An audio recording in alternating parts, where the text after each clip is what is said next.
So what do you say we all get together and give a big warm welcome to the man who discovered the South, Phil Harris. Let's hear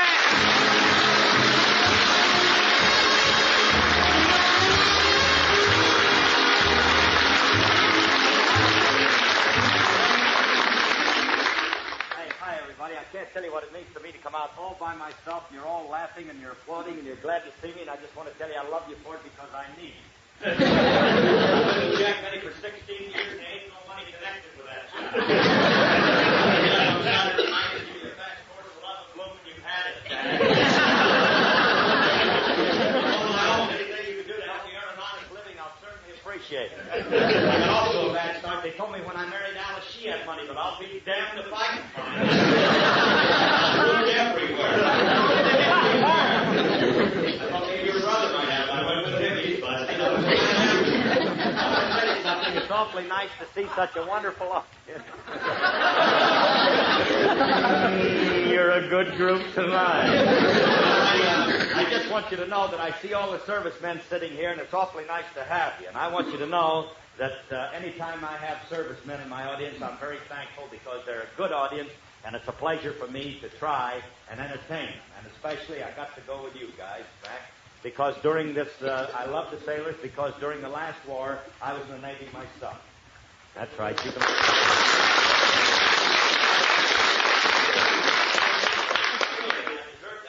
because I fought the battle of Camp. Your last we lost 10 lobsters, right? We got you the need for weakness, right? But they had a very unique way that you guys came out of selecting their enlisted men when I went in according to what they'd done in private life, see? So I went in with a couple of buddies of mine. One of them was a street cleaner, and they put him on a mine sweep. And this other guy tore down buildings and everything. Threw him away and carried him off. They put him on a destroyer. Now I wound up on the ferry boat.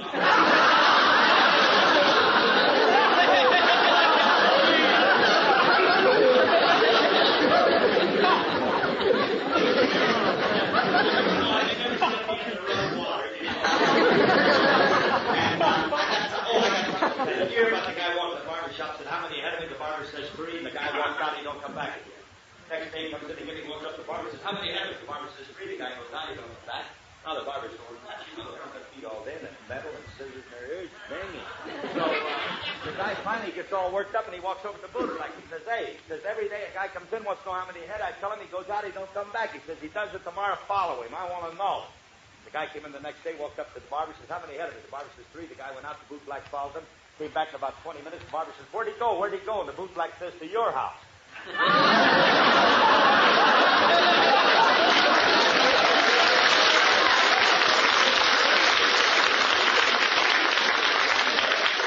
Now we're rolling now.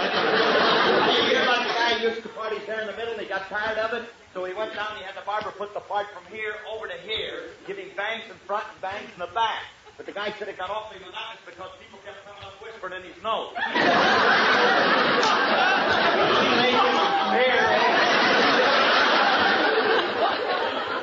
Hear about the guy flying drunk fell out of the 12-story window? This guy is stoned, and he falls out down on the street. There's a big crowd around. He gets up, brushes himself off. Fellow walks up, says, what happened? He says, damn fine, no, I just got here.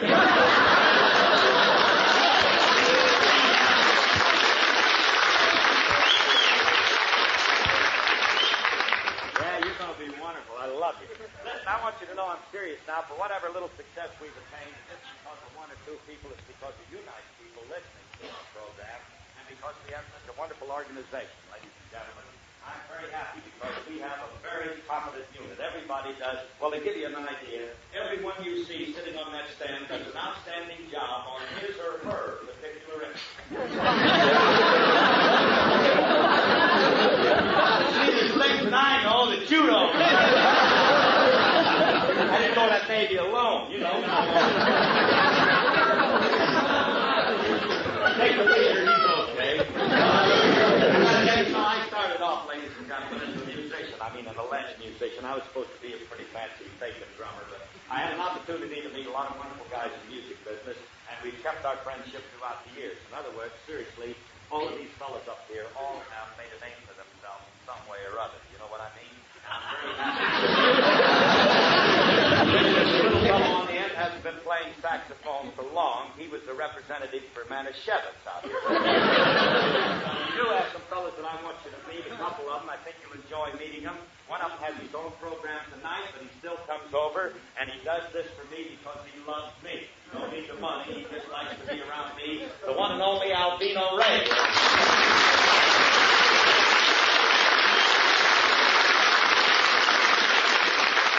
Sitting up in the back row is a guy that's been a friend of mine for, well, a few years.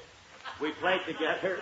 We played together in the same bands. We ran all over the country together. We've been friends since that time. He's gone out into the world, and he has become a tradition, ladies and gentlemen, in his phase of the musical business. Inasmuch as records that he made not too many years ago become collector's items, and the records that he'll make, that he is still making, will wind up to be some of the greatest that has ever been done in the Dixieland field. The one and only Red Nichols of Red Nichols for 5 cents.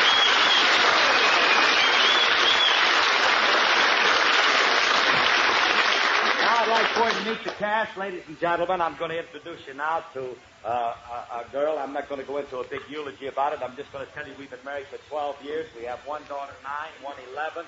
She's not only the most beautiful gal in the world, but this kid's got talent, too. Alice Faye.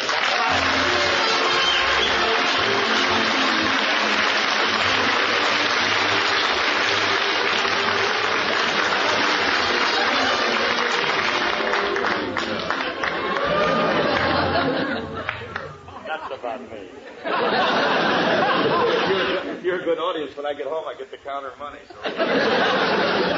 Here's a fellow that's been with us, ladies and gentlemen, steals our show every week, and we're very happy about it because we not only love him, but he is talented and deserves it. He plays the part of the grocery boy, Julius Abruzio, Walter Tetley, ladies and gentlemen.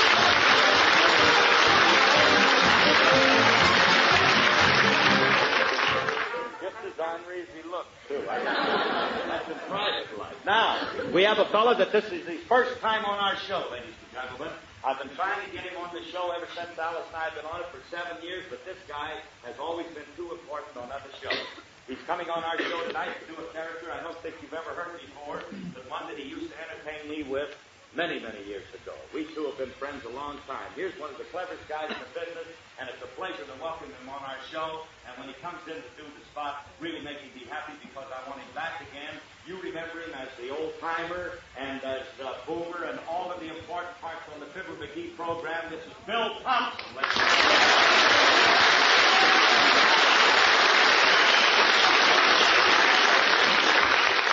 have 4 boys that have been with us ever since we started. They were over on the Benny program with me ever since I can remember. They were responsible for all the cute commercials. They're now a big act in their own right. And when you see them on the marquee appearing around in the country, go see them. You'll be royally entertained. The Sportsman Quartet.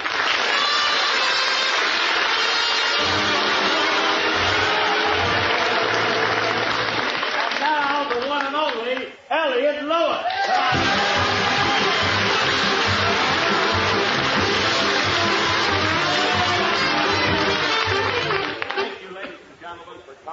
It's a pleasure to have you all here. I hope you enjoy the show, and thanks for being so nice to me.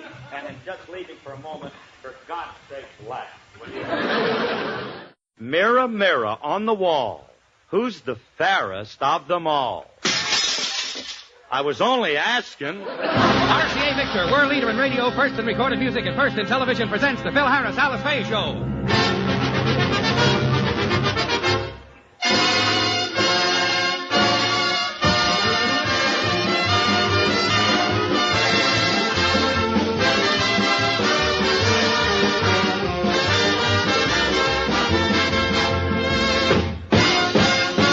For your enjoyment, here is the Phil Harris Alice Faye Show, transcribed, written by Ed James and Jack Douglas, with Elliot Lewis, Walter Tetley, John Hubbard, Janine Roos, Ann Whitfield, Walter Sharp in his music, and yours truly, Bill Foreman. Tonight we bring you a rare little treat titled A Trip to the Moon, or I Must Have Taken the Wrong Turn at Pomona.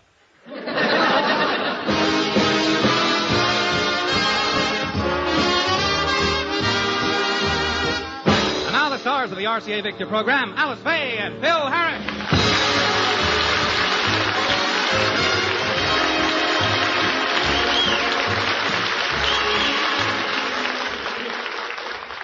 There's one thing you can say about Phil Harris. Actually, there are a lot of things you could say, but this is radio. So,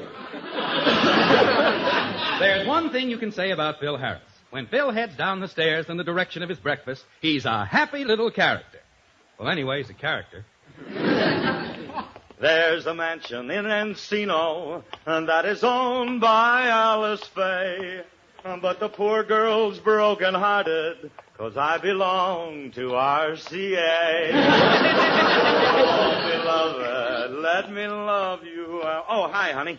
Breakfast almost ready? The manliest school for girls, Mills College, Wellesley, Vassar. Honey, I'm here. React.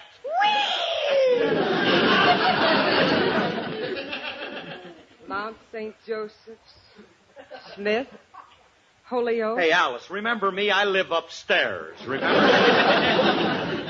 Now, look, Phil, this is very important. So's my breakfast. I know eating is a bother, but I've gotten a habit, honey, and I can't bust it. You'll have to wait. I've got to pick a school for Alice. She goes to school. Honey, I mean a finishing school after she graduates. Oh. When's that going to be? In 3 years. Well, I didn't know it was an emergency. Let's drop everything. You pick the school, and I'll run outside and stop the bus. That's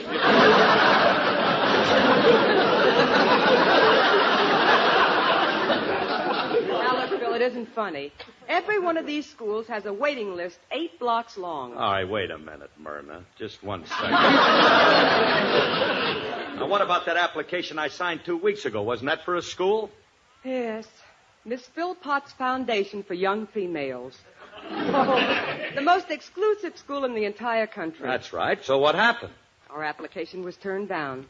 They won't take Alice because her father is an actor. That's ridiculous. That's what I told them. But they insist you're an actor. Now, look, honey, I'm not going to sit here and be... I'll get that. It's the door. How do you like that? They don't like actors. Some of my best friends are actors. Maxie Rosenblum, B.S. Pulley, Charlie Foy. They don't like actors. Hi, Curly. Oh, hello, Elliot. Come on in. Breakfast ready? The way I see it, there ain't going to be no breakfast. Alice finally ran out of money, huh?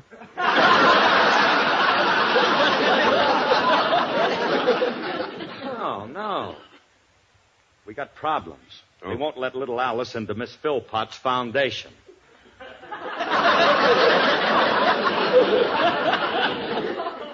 Well, it would be a little crowded. That's a school, Clyde. A finishing school. You know, sort of like college or something, and they won't let little Alice in on account of me. What'd you do now? Nothing. They don't like actors. What's that got to do with you?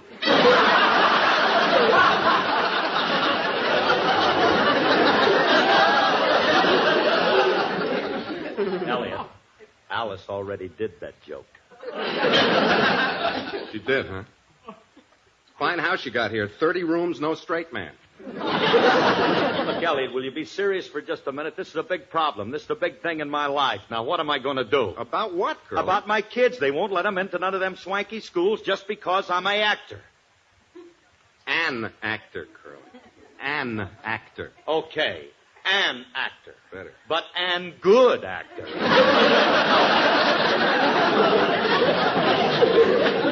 Curly, what's so important about your kids going to a swanky school? So they go to a non-swanky school like everybody else. Elliot, if little Alice went to Miss Philpott's or Vassar or one of them places, she'd meet only the best. Don't you understand? She'd get invited to West Point, Annapolis, and all them places for proms and dances and, well, that's important stuff to a girl. Curly, I got news for you. You better keep your kids out of places like that. Keep them out? What's the matter? You crazy or something? No, I ain't crazy. Look, you put little Alice in that Philpott dame's foundation, and what happens? She starts comparing notes with the other kids. Okay, so she compares notes. What's the matter with that? What's the matter? Don't you see, Curly? She goes out with all them kids from Annapolis and West Point, and their fathers are all generals and admirals, and what are you? A skin beater with the Dixieland doozy.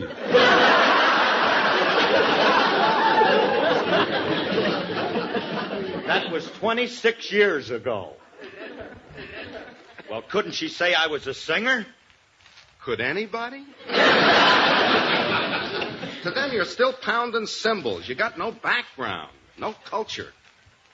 Well, I'll get it. Curly, That takes time. Well, Alice don't graduate for 3 years. I'll get it. Look, these kids' fathers are famous men. Doctors, scientists, explorers. Hey, wait a minute, Elliot. You just said it. I got it. What? Explorers. That's what I'd like to be. A famous explorer who goes out and discovers something. Boy, that'd make them admirals sit up. Oh, Elliot, just think of it.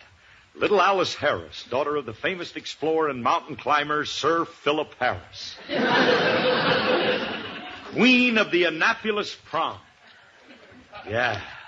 Curly, how'd you get to be queen of the Annapolis Prom? Little Alice, Elliot. Little Alice. Oh. For a second, you had me worried. Anybody home? I brought the groceries. Oh, yeah, just put them on the table, Julius. Elliot, now there's only one other thing. An explorer, you see that? We hit it right now. Look, there's only one thing we've got to do. What's that? Now that I'm a great explorer, what do I discover? How about, Abyssinia? Elliot, are you nuts or something? How am I going to discover Abyssinia? I don't even know what it is. Well, how about... No, Columbus already discovered Australia. Yeah, he got it. Hey, I could just... You know something that's awful. Every place I think of, somebody's already discovered. There ought to be someplace. Fargo, North Dakota? Charleston, South Carolina? Liberace, West Africa? That's Liberia, Curly. What's the difference? They've both been discovered. Look, if we could only figure how those other guys operated. You know, like Magellan and Balboa, Lewis and Clark. Pico and Sepulveda. All right, Julius, go away, will you? Go on, kid. Beat it before you get clobbered. Please, Mr. Harris, you ain't going to send me away now, are you? This is the moment I've been waiting for practically my whole life. What are you talking about? I couldn't help overhearing the conversation. Leave me stay here, please, so I can watch the end of your complete mental collapse.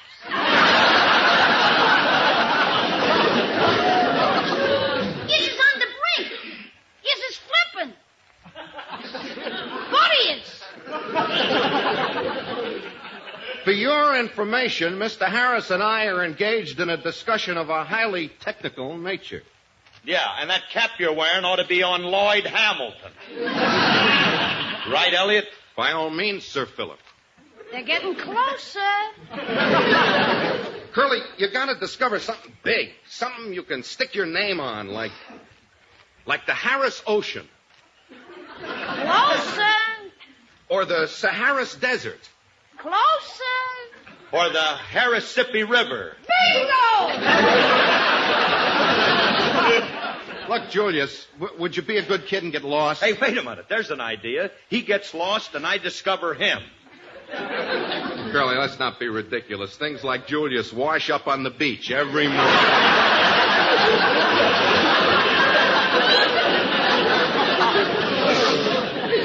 Yeah, I'm like Red Skelton. I come in with the tide.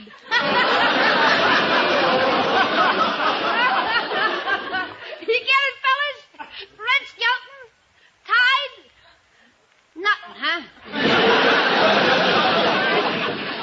Hey, Curly, that's it. What? Tide. What causes the tides? The moon. Elliot, they already discovered the moon. Curly, you're going to sign up for a trip to the moon. I am? Oh, Elliot, that's hard to do, ain't it? Not for you. You got connections. Yeah? You got influential friends. You mean they can fix it for you? If you Sure. Well, then let's go see them. Let's get to operating. Curly, huh? you'll be a sensation. Yeah. You'll be the biggest thing on the moon since Vaughn Monroe. Well, Rachel. What a horrible sight. Two big, strong idiots reduced to blubbering idiots. Gee, poor Miss Faye. Oh, hello, Julius. I thought I heard you. Miss Faye! Beautiful Miss Faye! At last I am free to speak of the love that is in my heart. You'd better not, Julius. Mr. Harris won't like it. Oh, we won't have to worry about him. He's gone to the moon. Oh, that's nice. As long as he gets back in time for dinner. He ain't kidding, Miss Faye. He really thinks he's going. Oh, don't be silly, Julius. I can't even get him to go to Glendale. Yeah. But maybe if somebody... What happened, Julius? I just got the most Julius, I don't like that glint in your eye. Don't worry, Miss Faye. We'll teach that character of yours a lesson. But Julius, aren't you going to tell me? When you see the payoff, it'll kill you. I'll be seeing you, Miss Faye. I wonder what Julius is going to do to Phil. Well, it can't be anything bad. He had such a silly little grin on his face. Well, back to the dishes. Hey, Curly, what do you mean they called you last night? Last night, that's what I'm talking about. They called me on the phone. The rocket people invited me to go to the moon. You mean on the level? Whatever way they go. All I know is, old boy, I'm signed up. I'm a member. Are you sure this ain't a rib? Elliot, I was down there this morning. I met the commander, and I met his assistant. He's a cute little guy, always laughing and smiling. You mean they're really going?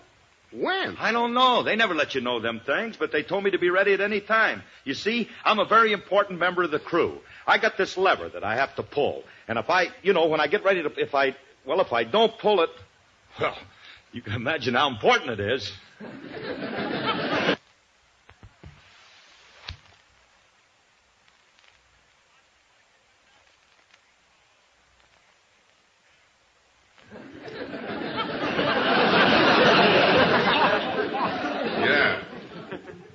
Curly, there's one thing I don't understand. Why'd they pick you? I don't know. Unless they wanted one of every kind.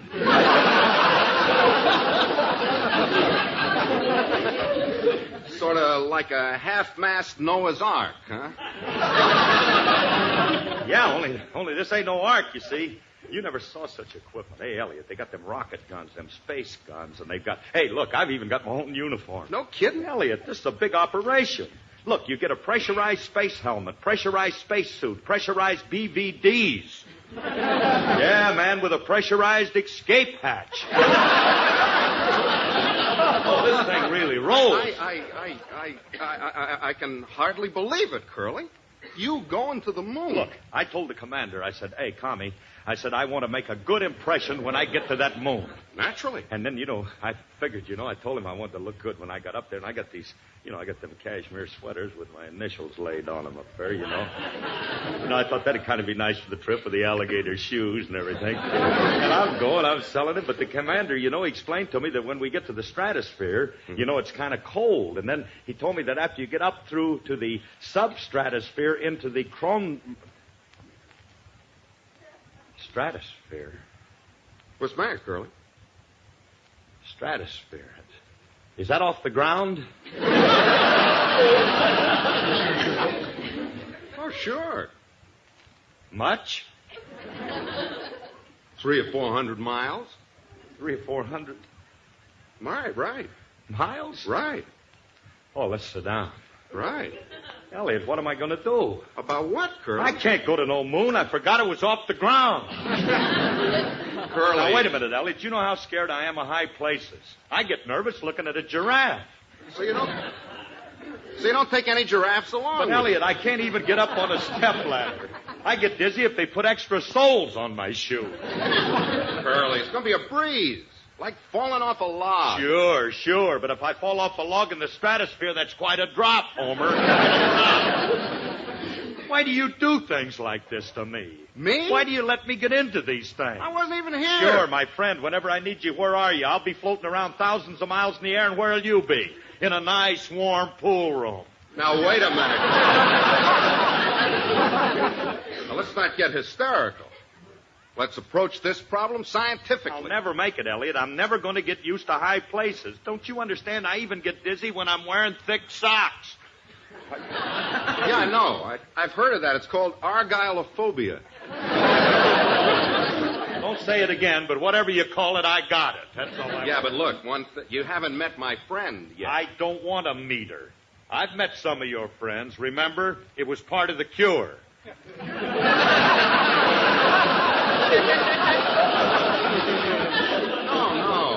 No, Curly. This friend isn't of the stronger sex. This is a man. A man of science, a very famous German professor, Professor Hugo von Straussman. He's your friend? Sure. And he's an expert on rockets and spaceships and guided missiles. Not only that, during the war, he taught hundreds of men how to fly through space without fear. You mean he was with the German army? An enemy? Well, yes, but in an advisory capacity only. Right now, he's the space travel expert at UCLA. And if anybody can remove your fear of high places, it's the professor. Now, do you want him to help you or not? Well, sure. Okay. Then come on, let's go. Well, I'll be right with you. I just want to put on a thinner pair of socks before my nose starts to bleed. Hey,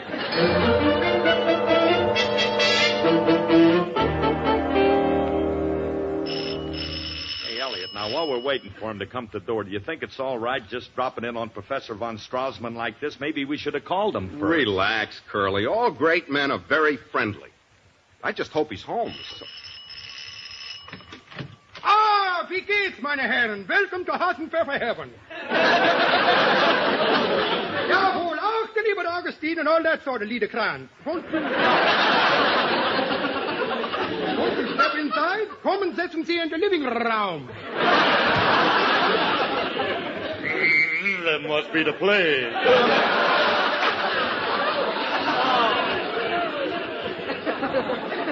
Hey, Professor, you remember me, Elliot Lewis? Sure, I remember you. I never forget a schmutzen.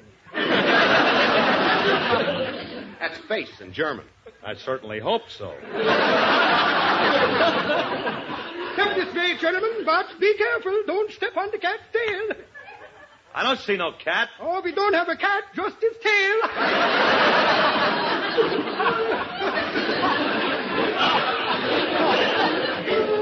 That's an old German folk joke. Hey, Elliot, are you sure Curly, this next. guy... Wait.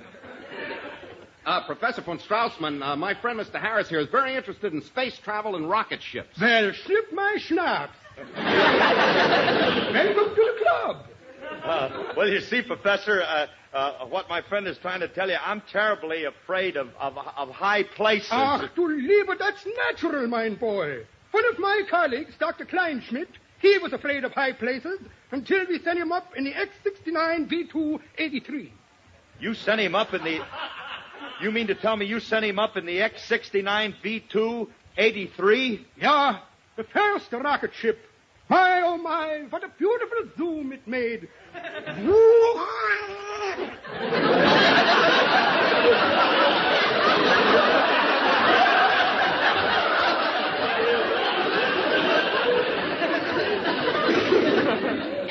And now Dr. Kleinschmidt isn't afraid of high places anymore? We don't know. That was 27 years ago.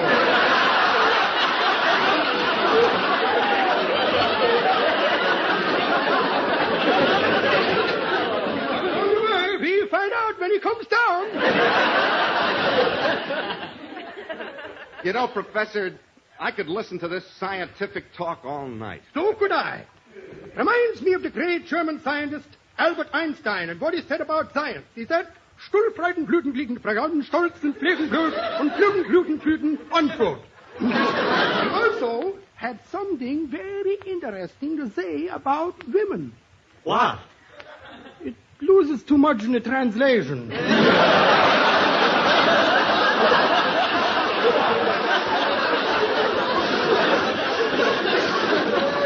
You wouldn't like it. Hey, Professor, do you really think you could help Curly here? Oh, jawohl, jawohl. I've been helping the fledgling space flyers since I was knee-high to a hopdresser. Professor, that's grasshopper. You Americans. Professor von Straussman, Curly is going to take a trip to the moon. Ach, du Himmelstraße, a trip to the moon. Oh, you'll love it up there, boy. What a magnificent view. No oxygen, but a magnificent view. Professor, I keep telling you, I can't stand. I'm afraid of high places. Curly, look, you got nothing to worry about. Professor von Straussman is world famous as a space traveler. He's the greatest. All his life he's traveled in space. Just by looking at him, you can tell that. Yeah, I've been noticing. His feet don't even touch the ground.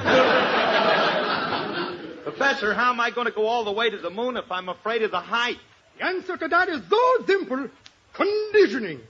We start you off slow and gradually we increase the height and pretty soon it don't bother you. Hey, that's a great idea. Gee, that sounds wonderful, Professor. What's the first thing we do? Well, how do you look in high-heeled shoes?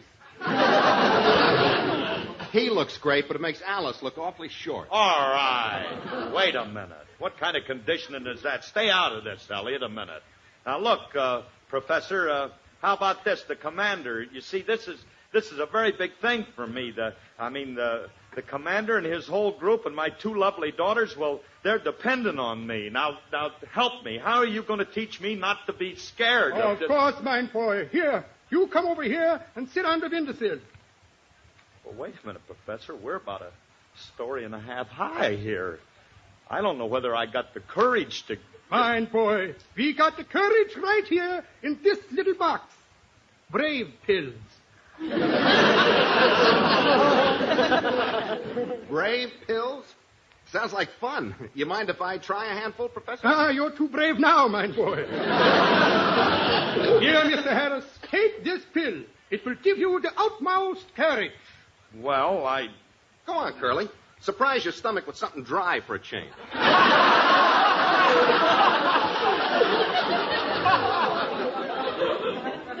Okay. There. Fine. Now, just zip on the windowsill. Okay, but... That's right. Now, dangle your legs. Lean out a little. Test your courage. All right, but... Hey, I'm scared. Hey, Elliot, I'm slipping. Oh! You know something? They don't make brave pills like they used to.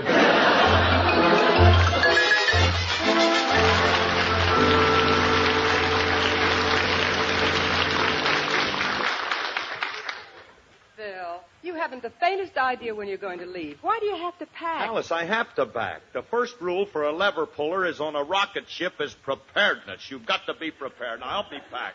You got everything you need, Curly? I think so. Socks, shoes, handkerchief, hair nets, bobby pins, space gun, space helmet. How about some space money in case you run into a space doll? Elliot. Well, let's face it, Alice. There's Venus, Minerva, or Marilyn Monroe.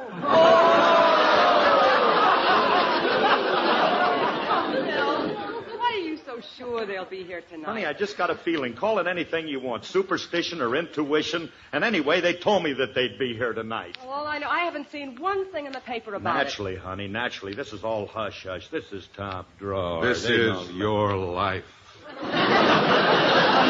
And speaking of lives, Curly, if anything happens, don't you worry about Alice. I'll look after everything. Hold it a minute, Clyde. Hold it. Let's not look so cheerful about it. Cheerful? Was I looking cheerful? Now, wait a minute. Look, Alice, I want you to remember one thing. If I don't come back for a while, if I don't you start running around, see? Why, Phil, I won't set foot out of the house for 15 or 20 minutes. Wait a minute. Give me a chance to get back. You don't have to wait long.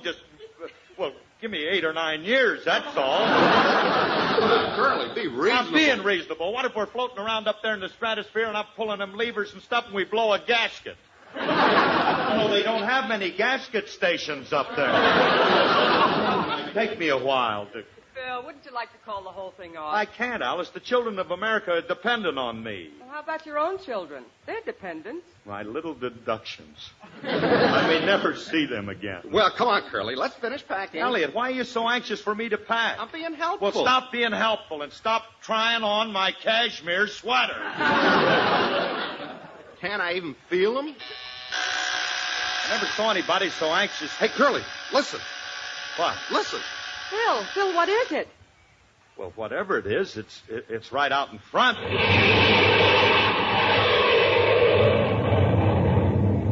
Hey, you don't suppose they brought the rocket here, do you? It's very possible. After all, I'm a big man on this expedition. You know, it ain't every day that you can find a good cheap lever puller. Phil, don't go. Please. Don't go. Please, Phil. Alice, make up your mind. Laugh or cry.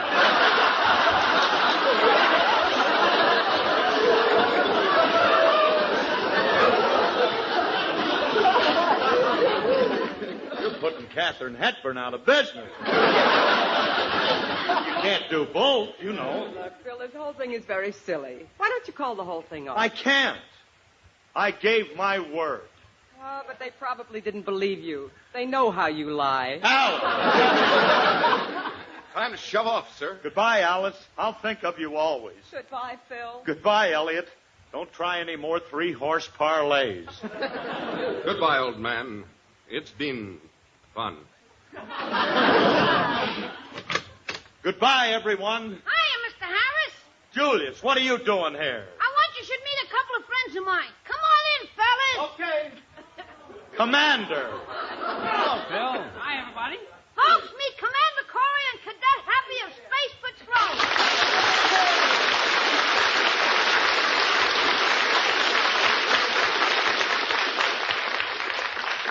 Hey, Curly, are these the guys you were telling me about? Naturally. It's my commander and his assistant.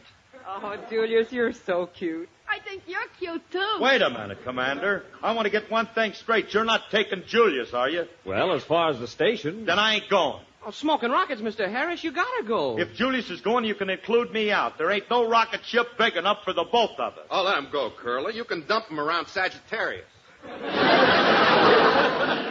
I ain't dumping him nowhere. If he's going, I'm staying. But he's got to go, Phil. We're using his truck. To go to the moon?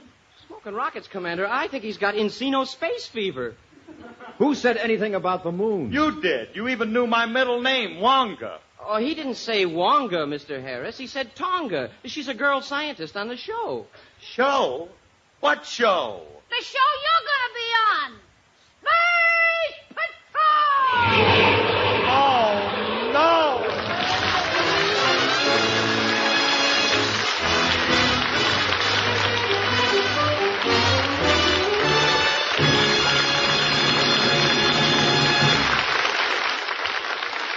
Alice and Phil will be back in just a moment. Lady, are you caught in the kitchen traffic jam when you serve a big meal? Must you choose between cold biscuits and a cold roast? Well, you know, the new RCA Estate range solves your problem of getting everything at once. You can now serve everything. Meat, biscuits, vegetables, sauces, coffee, steaming hot at their peak of savory perfection. Dependable performance, easy operation. The new, the wonderful, the sensational RCA Estate gas and electric ranges. At your dealers now.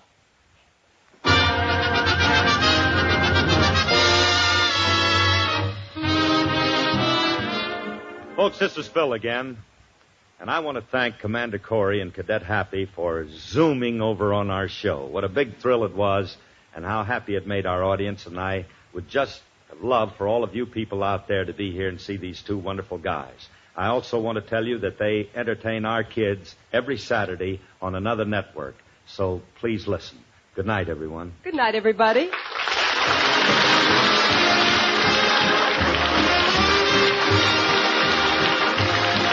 Included in this program transcribed were Bill Thompson and Ed Kemmer as Commander Corey and Lynn Osborne as Cadet Happy in Space Patrol. The part of Julius was played by Walter Tetley. This has been an NBC Network production.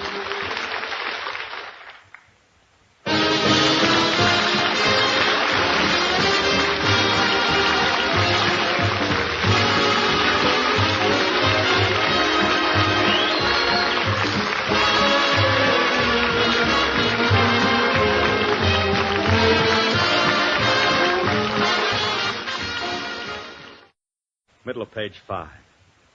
Little Alice Harris, daughter of the famous explorer and mountain climber Sir Philip Harris, queen of the Annapolis Prom.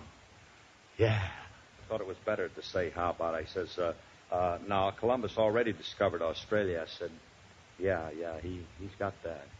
I think that's kind of nice to throw in. Just say, yeah, he's got that. How about if I just... No. Bottom of page 5. Yeah, he's already got that. How about if I discuss... Or, you know something, Elliot? This is awful. Every place I think of, somebody's already discovered. I can't go to the moon. I forgot it was off the ground. You know how scared I am of high places. I get nervous looking at a giraffe. I think I did that all right before. Well, see, this is a little bit I've got to... Now, wait a minute. What kind of conditioning is that? Stay out of this, will you, Elliot? Now, how about it, Professor? The commander and that... See his... what kind of conditioning is that? I'm starting all over again. Now, wait a minute. What kind of conditioning is that? Stay out of this, will you, Elliot? Don't you realize, Professor, the commander, and I didn't want to say cadet. That's what's throwing. Now, wait a minute. What kind of conditioning is that? Stay out of this, Elliot. Look, Professor, listen to me. The commander and my 2 lovely daughters are dependent on me. Now, are you going to teach me to not to be... Now, wait a minute. What kind of conditioning is that? Stay out of this, Elliot. Listen to me, Professor. The commander and my 2 little daughters are depending on me. Now, are you going to teach me not to be scared or not? Bottom of page 19. Alice, the first rule for a lever puller on a rocket ship is preparedness. I'll list for you, or will you remember? Folks, this is Phil again. Letters from home are more important now than before the fighting ended in Korea. Remember, letters from home help to keep the spirit and morale of these boys high. So if you have relatives or friends in the armed services, remember to write a letter to them now and then. Thanks. Good night.